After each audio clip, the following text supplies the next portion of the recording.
Welcome. Settle in. Let your breathing slow and allow your thoughts to drift gently toward the past. Tonight, we are traveling to the ancient world, to the Roman Empire, where stone arches carried water across valleys, and hidden channels ran beneath the earth. These were the aqueducts' quiet, enduring works of engineering that sustained the lives of millions.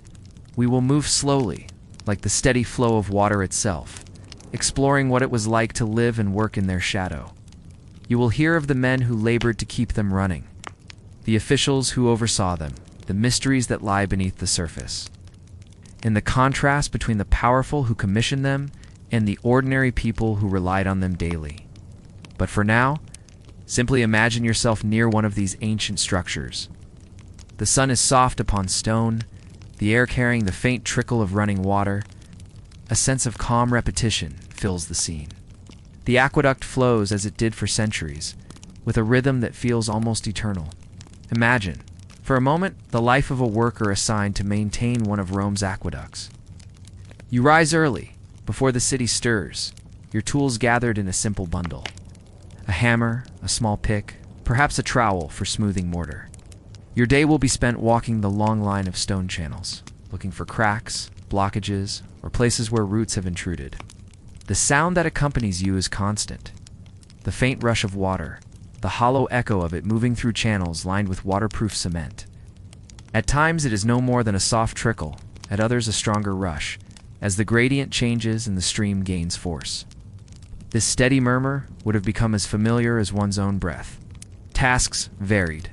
Some days meant scraping away accumulated debris, fallen leaves, wind-blown dust, the occasional bird's nest tucked into an inconvenient nook. On other days, more strenuous work awaited, patching stone with fresh mortars, resetting tiles, or carrying water jars to test the flow. The labor was repetitive, yet essential. The people of Rome depended on these channels, not just for drinking water, but for fountains, baths, and even the gardens of the wealthy. The life of a water worker was not glamorous. Their clothing would have been plain, their hands calloused from stone and lime, and yet their role was vital.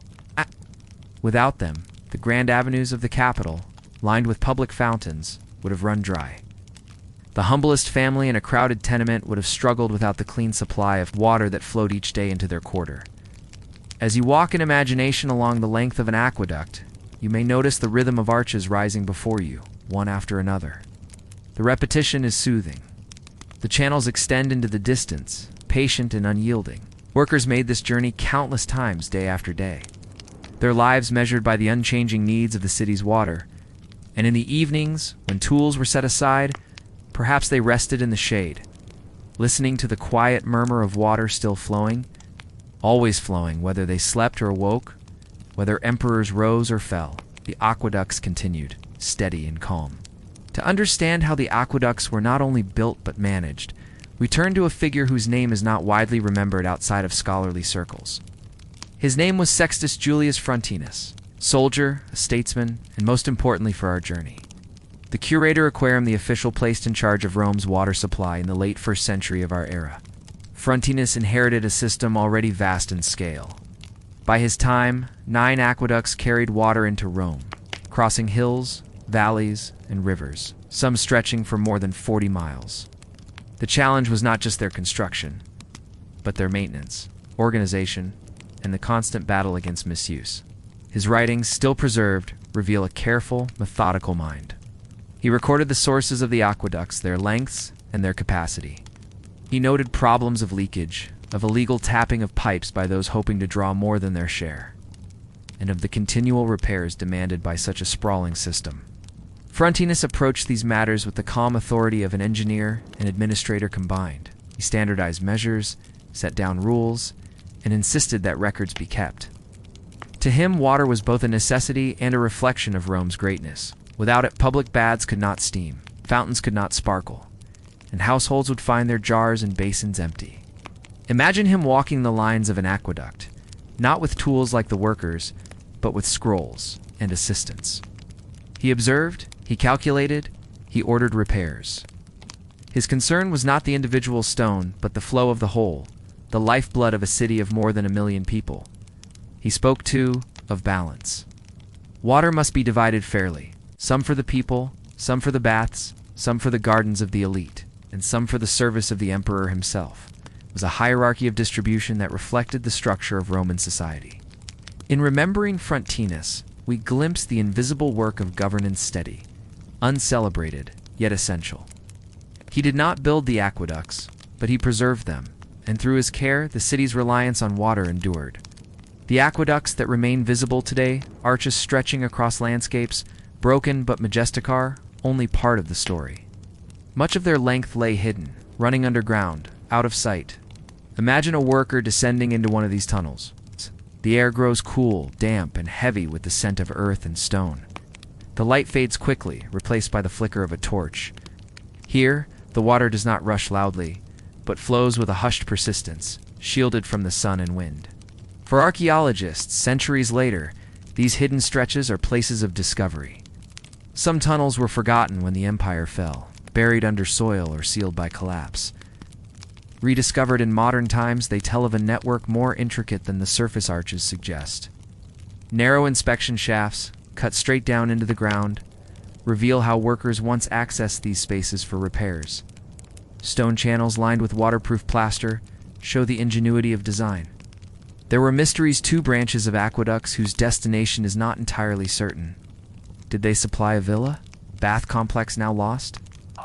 Or were they abandoned mid-construction, left incomplete when priorities shifted? Such questions linger unanswered beneath the soil. Legends grew around some of these underground places. Stories of endless tunnels stretching beneath Rome, of forgotten chambers filled with stagnant water. To walk them even today, archaeologists report a silence broken only by the faint sound of dripping. The air is cool, timeless, almost otherworldly. The aqueducts, then, are not only monuments, but mysteries. What is visible is only a fraction. What lies beneath continues to invite curiosity, yet always with the calm reminder that most Romans never thought of the hidden paths. They simply turned a spout, filled a jug, and drank.